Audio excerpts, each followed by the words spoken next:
ನಂದಿನಿ ಲೇಔಟ್ನ ಜೈಮಾರುತಿ ನಗರದಲ್ಲಿ ಎಲ್ಲಿ ನೋಡಿದ್ರು ನಾಯಿಗಳ ಕಾಟ. ಇಡೀ ಏರಿಯಾ ತುಂಬ ಬೀದಿ ನಾಯಿಗಳು ರೌಂಡ್ಸ್ ಹಾಕ್ತಾ ಇವೆ. ನಮ್ಮದೇ ರಾಜ್ಯಭಾರ, ನಮ್ಮದೇ ಇದು ಎಲ್ಲ ಟೆರಿಟರಿ ಅನ್ನೋ ರೀತಿಯಲ್ಲಿ ನಾಯಿಗಳು ಸುತ್ತಾಡ್ತಾ ಇವೆ. ಈ ಬೀದಿ ನಾಯಿಗಳನ್ನು ಕಂಡು ಪಾಪ ಮಕ್ಕಳು, ಅಲ್ಲಿರೋ ಜನ ಭಯ ಪಟ್ಕೊಂಡು ಓಡಾಡ್ತಾ ಇದ್ದಾರೆ. ಅವ್ರವ್ರ ಮನೆಗೆ ಹೋಗೋಕ್ಕೂ ಅವ್ರಿಗೆ ಭಯ ಆಗ್ತಿದೆ, ಅವ್ರವ್ರ ರಸ್ತೆಗಳಲ್ಲಿ ಓಡಾಡೋಕ್ಕೂ ಭಯ ಆಗ್ತಿದೆ. ಯಾಕಂದರೆ ಇಡೀ ಸಾಮ್ರಾಜ್ಯ ನಮ್ಮದು ಅನ್ನೋ ರೀತಿಯಲ್ಲಿ ಈ ಬೀದಿ ನಾಯಿಗಳು ಉಪಟಳವನ್ನು ಕೊಡ್ತಾ ಇವೆ. ಶಾಲೆಗೆ ಕಳಿಸೋಕ್ಕೂ ಕೂಡ ಆತಂಕ ಅಂತೆ ಪಾಪ ಇಲ್ಲಿ ಜನರಿಗೆ. ರಾತ್ರಿ ಆದರೆ ಸಾಕು, ಯಾರು ಒಬ್ಬೊಬ್ಬರು ಓಡಾಡೋದಕ್ಕೆ ಆಗೋಲ್ಲ. ಕೈಯಲ್ಲಿ ಕಟ್ಟಿಗೆ, ಕಲ್ಲು ಗಿಲ್ಲು ಹಿಡ್ಕೊಂಡೇ ಓಡಾಡಬೇಕು. ಇಲ್ಲ ಅಂತ ಹೇಳಿದ್ರೆ ಈ ನಾಯಿಗಳು ಯಾವಾಗ ಅಟ್ಯಾಕ್ ಮಾಡ್ತವೋ ಗೊತ್ತಿಲ್ಲ.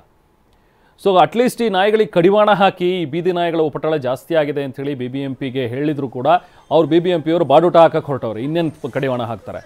ಸೊ ಜನ ಈ ರೀತಿಯ ಆಕ್ರೋಶವನ್ನು ವ್ಯಕ್ತಪಡಿಸ್ತಾ ಇದ್ದಾರೆ. ನಮ್ಮ ಪ್ರತಿನಿಧಿ ಶಾಂತಮೂರ್ತಿ ಸ್ಥಳದಿಂದ ಪ್ರತ್ಯಕ್ಷ ವರದಿ ನೀಡಿದ್ದಾರೆ. ಬನ್ನಿ.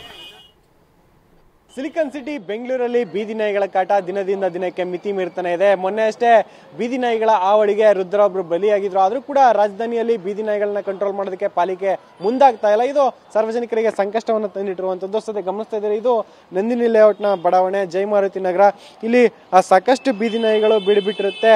ಆ ರಾತ್ರಿ ವೇಳೆಯಲ್ಲಿ ಇಲ್ಲಿ ಓಡಾಡುವಂಥ ಜನರಿಗೆ ಅಟ್ಯಾಕ್ ಮಾಡಿದ್ರೆ, ಬೆಳಿಗ್ಗೆ ಸಮಯದಲ್ಲಿ ಇಲ್ಲಿ ಶಾಲೆಗೆ ಬರುವಂಥ ಪುಟ್ಟ ಪುಟ್ಟ ಮಕ್ಕಳು ಕೂಡ ಎದುರುಕೊಂಡೇ ಓಡಾಡಬೇಕಾದಂಥ ಸ್ಥಿತಿ ನಿರ್ಮಾಣ ಆಗ್ತಿದೆ. ಯಾಕಂದರೆ ಪಕ್ಕದಲ್ಲೇ ಒಂದು ಖಾಸಗಿ ಶಾಲೆ ಕೂಡ ಇದೆ. ಇಲ್ಲಿಗೆ ಚಿಕ್ಕ ಮಕ್ಕಳು ಕೂಡ ಬರ್ತಾರೆ.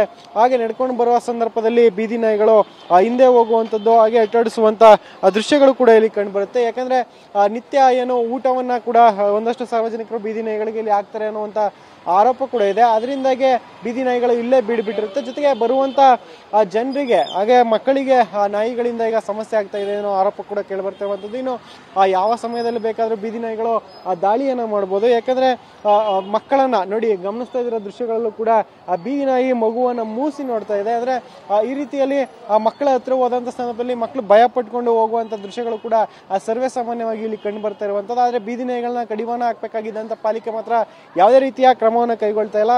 ಮತ್ತೊಂದು ಕಡೆಯಲ್ಲಿ ಇಲ್ಲಿ ಓಡಾಡುವಂಥ ಜನರಿಗೆ ರಾತ್ರಿ ವೇಳೆಯಲ್ಲೂ ಕೂಡ ಸಾಕಷ್ಟು ನಾಯಿಗಳು ದ್ವಿಚಕ್ರ ವಾಹನ ಸವಾರರನ್ನ ಅಟ್ಟಾಡಿಸ್ಕೊಂಡು ಹೋಗೋದು, ಹಾಗೆ ಓಡಾಡುವಂಥ ಜನರಿಗೂ ಕೂಡ ಸಂಕಷ್ಟವನ್ನು ತಂದಿಡ್ತದೆ. ಆದರೆ BBMP ಮಾತ್ರ ಬೀದಿ ನಾಯಿಗಳನ್ನ ನಿರ್ವಹಣೆಯನ್ನು ಮಾಡೋದಿಲ್ಲ, ನಿಯಂತ್ರಣವನ್ನು ಮಾಡ್ತಾ ಇಲ್ಲ. ಇದು ಈಗ ಸಾರ್ವಜನಿಕರಿಗೆ ಸಂಕಷ್ಟವನ್ನು ತಂದಿಟ್ಟಿರುವಂಥದ್ದು. ಇದೊಂದು ಏರಿಯಾ ಮಾತ್ರ ಅಲ್ಲ, ಬೆಂಗಳೂರಿನ ಯಾವುದೇ ಗಲ್ಲಿಗೆ ಎಂಟ್ರಿ ಕೊಟ್ಟು ಕೂಡ ಬೀದಿ ನಾಯಿಗಳ ಗ್ಯಾಂಗ್ ಆಕ್ಟಿವ್ ಆಗಿರುತ್ತೆ. ಆದರೆ ಆ ನಾಯಿಗಳ ಕಾಟಕ್ಕೆ ಬ್ರೇಕ್ ಹಾಕಬೇಕಿದ್ದಂಥ ಪಾಲಿಕೆ ಮಾತ್ರ ಊಟವನ್ನು ಕೊಡ್ತೀವಿ, ಬಾಡೂಟವನ್ನು ಹಾಕ್ತೀವಿ ಅಂತ ಹೇಳ್ಕೊಂಡು ಕಾಲಹರಣವನ್ನು ಮಾಡ್ತಾ ಇದೆ. ಸದ್ಯ ಇನ್ನಾದರೂ ಪಾಲಿಕೆ ಎಚ್ಚೆತ್ಕೊಂಡು ಬೀದಿ ನಾಯಿಗಳ ಆಟೋಟೋಪಕ್ಕೆ, ಕಾಟಕ್ಕೆ ಕಡಿವಾಣ ಹಾಕುತ್ತೆ ಅನ್ನೋದನ್ನ ಇನ್ನಷ್ಟೇ ಕಾದು ನೋಡಬೇಕಿದೆ. ಕ್ಯಾಮ್ರಾ ಪರ್ಸನ್ ರವಿಕುಮಾರ್ ಜೊತೆ ಶಾಂತಮೂರ್ತಿ, TV9 ಬೆಂಗಳೂರು. ಬೇಜನ್ ನಾಯಿ ಸರ್, ಅವೆಲ್ಲ ಕೋಳಿದು ಅದು ಇದು ತಿಂತಾ ಇರ್ತಾವಲ್ಲ, ಹಿಂಗಾಗಿ ಬೇಜನ್ ನಾಯಿ ಅದ್ರ ರುಚಿಗೆ ಹುಡುಗರಿಗೆಲ್ಲ ಬೆನ್ನತ್ತಿ ಕಡಿಯಕ್ಕೆ ಬಂದ್ಬಿಡ್ತಾವೆ. ನಾಯಿದು ಭಾಳ ಸಮಸ್ಯೆ ಇದೆ. ಇಲ್ಲಿ ಬಾರಲ್ಲಿ ನೋಡಿ ಒಂದು 20 ನಾಯಿ ಇದೆ ರೋಡಲ್ಲಿ. ಹಂಗಿದೆ.